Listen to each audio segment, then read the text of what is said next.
Yo, what is poppin', guys? We are here for week 2 of the NPL. I'm kinda pissed right now because we just started and I did a live recording and OBS somehow messed up the audio and couldn't hear my voice like for some minutes during the game, which was really dumb. And now I have to go over the live recording and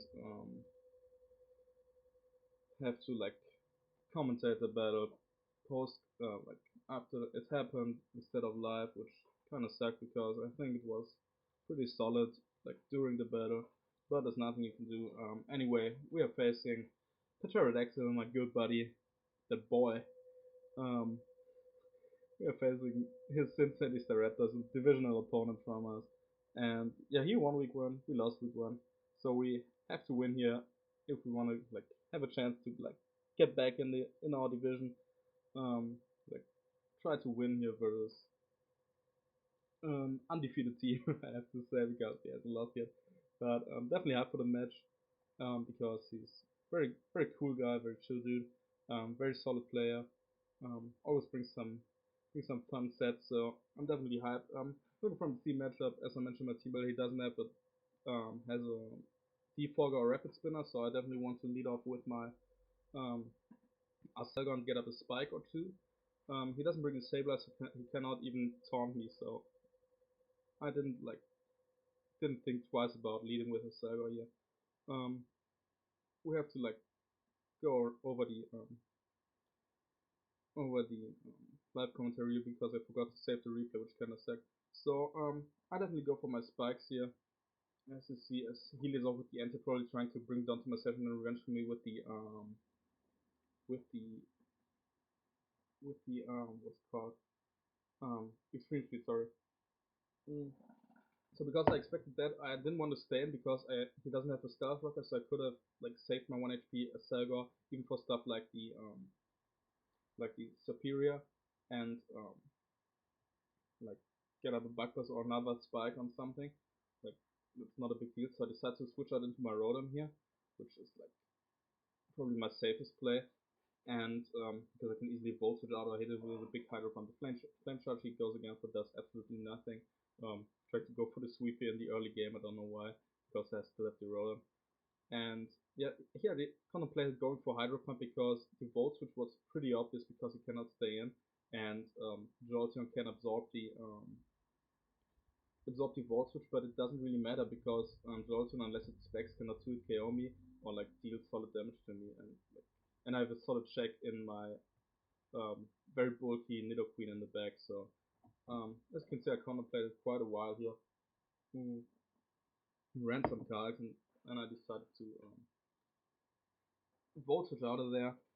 Um, we'll finally click the move. It's pretty annoying because I don't even have the live recording. The battle just happened like a minute ago or 10 minutes ago.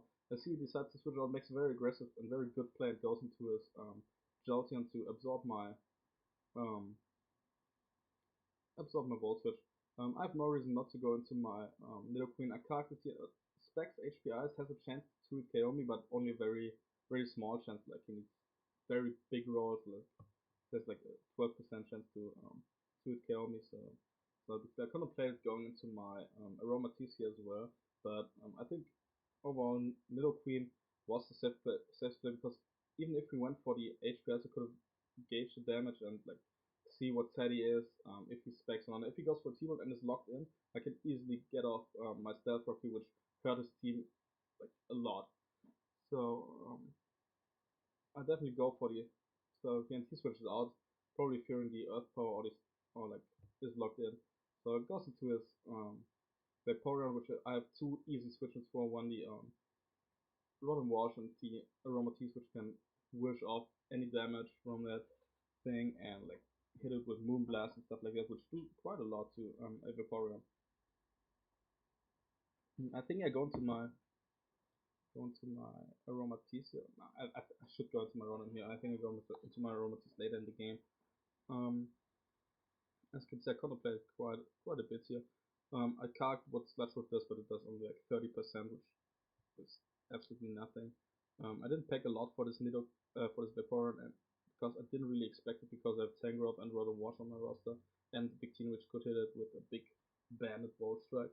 Obviously, I didn't bring I did bring only Rotom out of these three, so good prep on his part to bring it, I guess. Um, yeah, I think I have to vote. I have to vote with RC. He won't go into his Jolteon again. I really expected to go for the middle ground play and go into Superior, which he did in the end. So a solid prediction on my part to vote for, I guess, but it was a play I couldn't lose anything from. So that's whatever it is. I can go into my Crobats here because I can Oko him with the Brave Bird and or like my Poison Star, which I don't have on my team.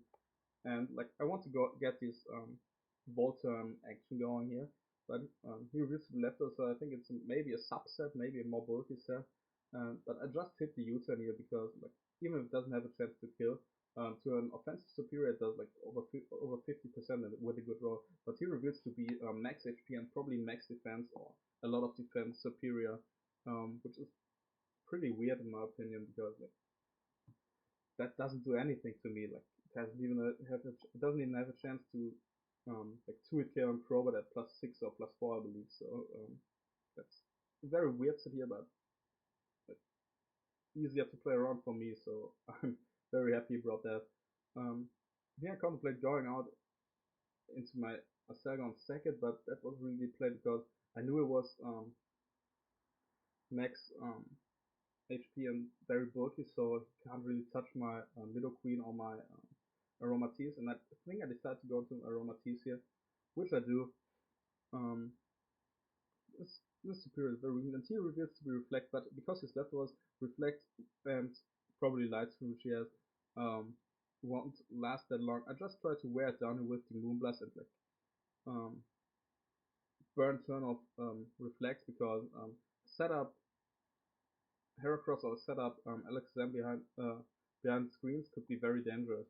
So he decided to go for Leaf Storm, which does absolutely nothing.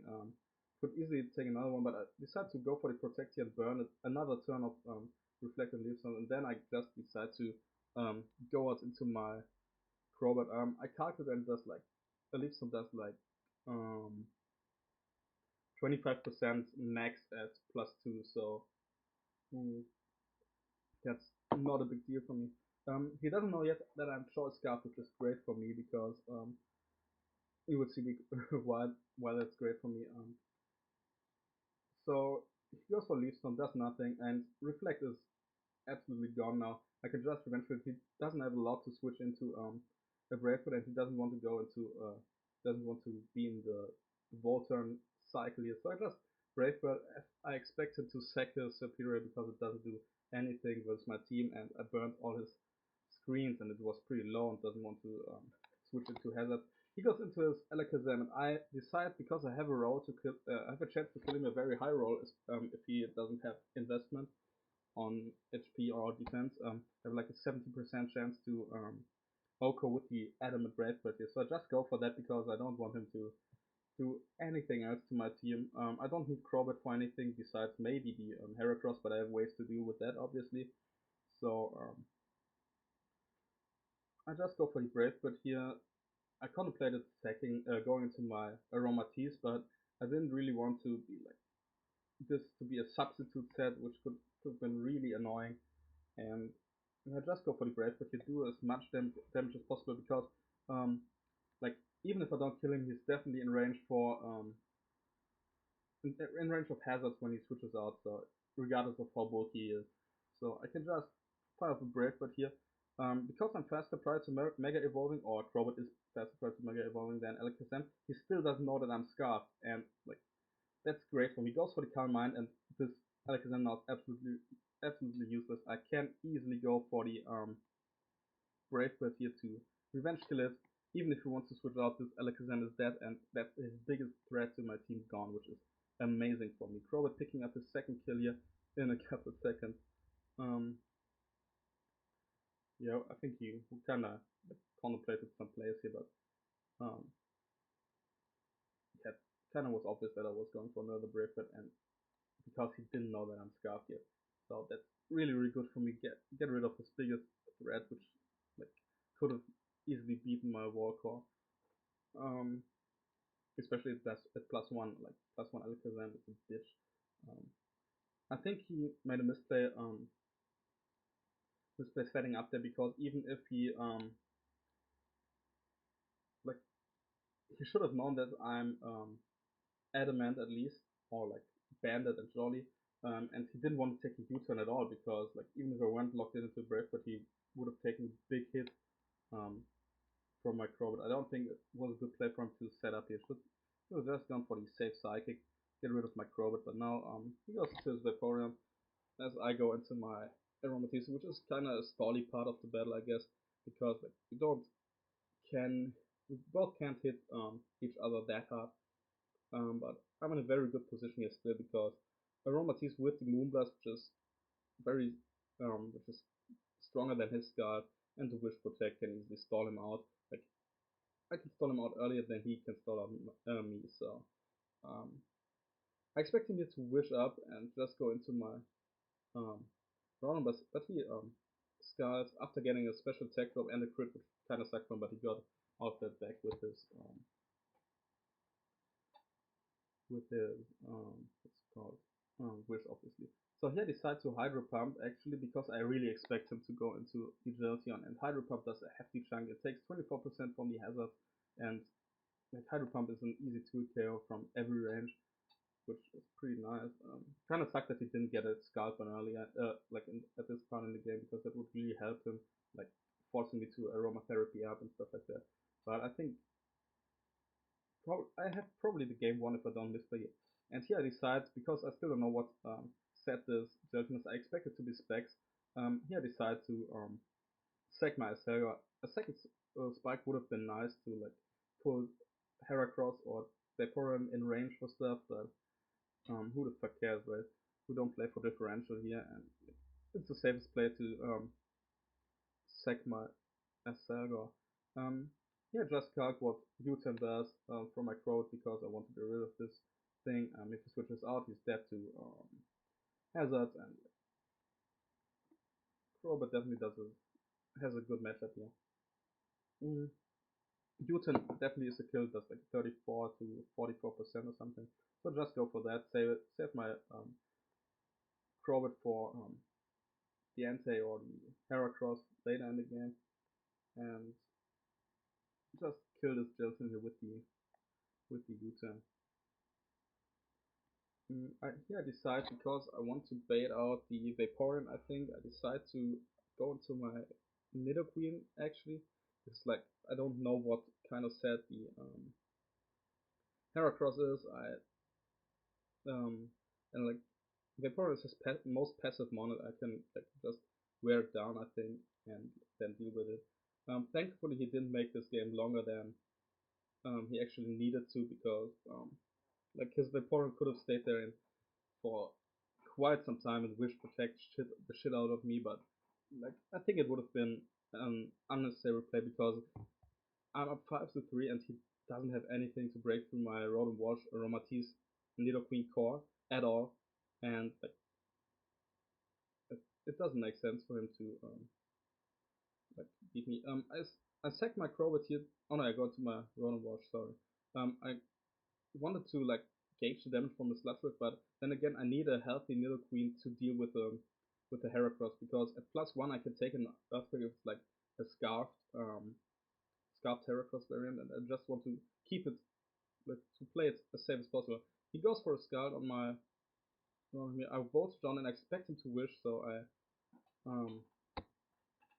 I think I sack my or go into my Crobat here, and like if he Scalds, so be it. I can live a Scald from before unless he burns me, and do some solid damage with the Brave at like 40% or something.